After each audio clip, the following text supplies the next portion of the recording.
what happens actually, it is very similar to the delegated proof of stake. In the delegated proof of stake, what happened? The witness become the authority, correct?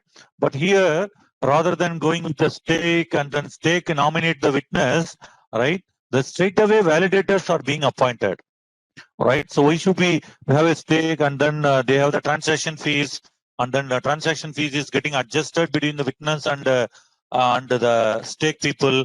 And because of that, the corruption also starts and people trying to attack it, the system also, particularly if not the stake people, the witness people try to do, right?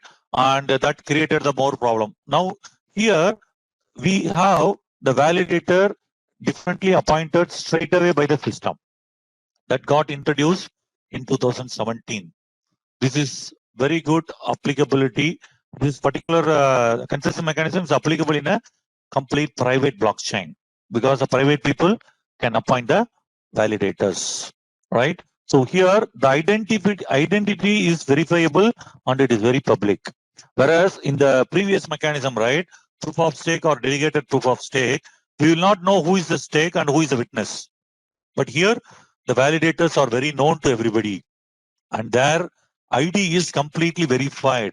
So I know who is my validator, right? Please understand here, if that validator is not doing the job properly, or he is trying to do something, the reputation is at stake. Meaning the validator cannot do corruption work here. They can do only the validation work. There are systems put in such a way that they cannot do any malpractices.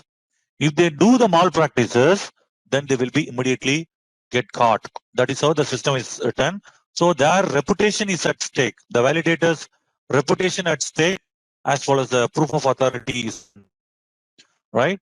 And the number of validators, we are also limiting to only 25 or less. How big your system may be? Let's say you have a blockchain. We are talking about the private blockchain here, right? So let's say lakhs of blocks are coming for the validation, but still the number of validators are always limited to 25% or 25 or less number.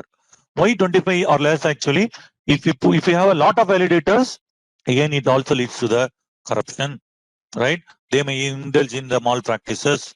They may unnecessarily approve some blocks, right, which are not without any verification, right? Or they can add their own block maliciously. So all these things can be avoided by limiting the number of validators. So here we have a 25 or lesser validators are there, but again their reputation is stake. They always should know, right?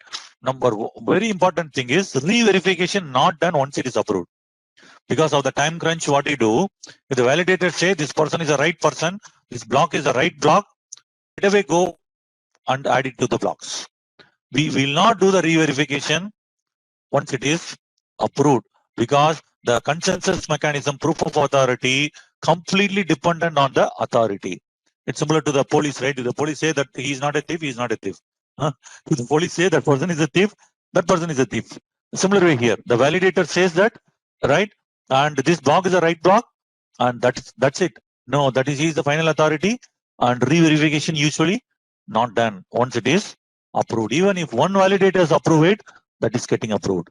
So even all the 25 need not approve a single block, right? Each one of them independent authority, and their work is also very in the public. So that is very important. So each and every people will go and ensure that the basic things are there, and accordingly they take a call. This is the fifth consensus mechanism, very famous consensus mechanism, right? And Ripple, I think morning also we discussed, right, while discussing about different types of blockchain, right? The other end of the Bitcoin, right? We have something full, right? That is nothing but a public and then permission. So the best example of a public permission blockchain is Ripple. So in Ripple, we go for a proof of authority, right?